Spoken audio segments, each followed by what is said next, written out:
আজকে আমরা কথা বলবো HTML এর ইমেজ সম্পর্কে। আপনি HTML এ ইমেজ কিভাবে ইউজ করবেন। সাধারণত HTML এ ইমেজ ইউজ করার জন্য img ট্যাগ নামে একটা ট্যাগ ইউজ করা হয়। এটা হচ্ছে ইনলাইন ব্লক ট্যাগ। আর ইমেজ ট্যাগের মধ্যে একটা অ্যাট্রিবিউট থাকে src নামে। ওইটার ভিতরে আপনি যে ইমেজটা ইউজ করতে চান ওইটার পাথ বা লিঙ্কটা আপনাকে দিতে হবে, এবং যখনই আপনি ওই লিঙ্কটায় কিংবা আপনার এসআরসির ভিতরে আপনার পাথ কিংবা ইমেজের লিঙ্কটা আপনি দিবেন, ওইটা আপনার HTML এ শো করবে। তো চলুন এটা আমরা কোডে করে দেখি। এখানে আপনার প্রথমে একটা ট্যাগ নিতে হবে, img ট্যাগ। দেন এখানে আপনার একটা অ্যাট্রিবিউট রয়েছে src নামে। এখানে আপনার ইমেজের যে লিঙ্ক কিংবা আপনার পাথটা রয়েছে ওইটা আপনার দিতে হবে। আমি যে ফাইলে রয়েছি সেখানে আমি একটা img নামে একটা আপনার ইমেজ নিয়ে রেখেছি। যদি আপনি এটা HTML এ ইউজ করতে চান সেক্ষেত্রে এটার পার্টটা আপনাকে বলে দিতে হবে। এটার পার্টটা হচ্ছে ডট এটা, দেন img.png। এটা লিখে যদি আপনি সেভ দেন সেক্ষেত্রে আপনার এই ইমেজটা এখানে চলে আসবে। আমি একটু বড় করে দেখাই। এই যে আপনার ইমেজটা ফুল উইথে এখানে চলে আসছে।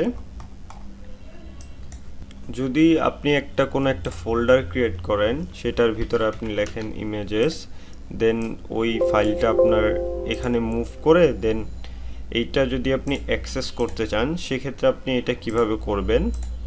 আর এখানে আপনার একটা জিনিস বোঝার রয়েছে, দেখেন যে img ট্যাগের ভিতরে আমি এই পাথটা দিলাম কিন্তু সে এখানে গিয়ে আপনার ইমেজটা পাচ্ছে না।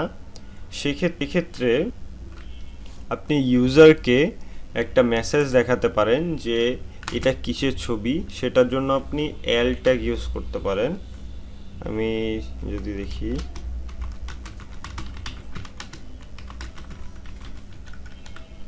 ওকে, আপনি যদি এটা লেখেন এই এল ট্যাগের মধ্যে আপনি যেটা লিখবেন সেটা আপনার এই যে এখানে শো হবে, অ্যান্ড ইমেজের জায়গায় প্লেস হোল্ডারটা শো হবে যাতে ইউজার বুঝতে পারে এটার ইমেজটা কিসের। এটা সাধারণত হয় কি, যখন আপনার সার্ভার থেকে ইমেজটা লোড হতে একটু সময় লাগায়, সে সময় আপনি যদি অল ট্যাগটা ইউজ করেন সেক্ষেত্রে যতক্ষণ পর্যন্ত আপনার ইমেজটা আসতেছে ইউজার বুঝতে পারতেছে যে এটা আপনার কিসের ছবি। অল ট্যাগের মেইন পারপাসটা হচ্ছে এটা। আর এখন যদি আপনি সে ফোল্ডার থেকে ইমেজটা অ্যাক্সেস করতে যান, দেন ইমেজের ভিতরে ঢুকবেন, দেন আপনি imgটা দিয়ে দিবেন। দেখেন এখন আপনার ইমেজটা এসে গেছে। ওকে, এইটা হচ্ছে আপনার HTML এর আপনি ইন্টারনালভাবে কিভাবে আপনি ইমেজ ইউজ করবেন। হোয়াট ইফ যদি আপনার ইমেজ কোনো একটা সার্ভারে কিংবা আপনি কোনো একটা জায়গায় স্টোর রাখেন, সেক্ষেত্রে আপনি এটা কিভাবে নেবেন। সেক্ষেত্রে এখানে আপনাকে একটা লিঙ্ক ইউজ করতে হবে। যদি আপনি আপনার ইমেজ কিংবা আপনার যে কোনো ফাইল যদি আপনার একটা রিমোট সার্ভারে আছে সেক্ষেত্রে ওই সার্ভারের লিঙ্কটা আপনাকে লাগবে, ইমেজ লিঙ্কটা লাগবে। ওইটা যদি আপনি বসান সেক্ষেত্রে আপনি সেটা HTML এ দেখতে পারবেন। সেটার জন্য প্রথমে আপনি যাবেন আনস্প্লাশ নামে একটা ওয়েবসাইটে। সেখান থেকে আপনি যে কোনো একটা ইমেজ সিলেক্ট করবেন। সিলেক্ট করার পর এই যে কপি ইমেজ অ্যাড্রেস এইটা কপি করবেন, দেন এইটা আপনি আপনার srcর অ্যাট্রিবিউটে পেস্ট করে দিবেন। এইটা যদি আপনি দেখেন,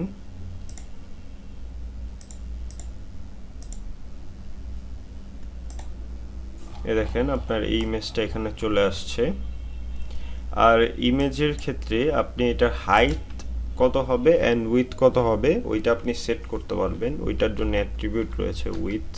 যদি আপনি চান 500 পিক্সেল, আমি একটু কমিয়ে দেই 500 পিক্সেল, দেন হাইটটা দিবেন আপনি কত 300 পিক্সেল। 100 পিক্সেল ছোট হয়ে যায়, আমি দিব 500 পিক্সেল। এক্ষেত্রে আপনি যে কোনো হাইট কিংবা উইথ এখানে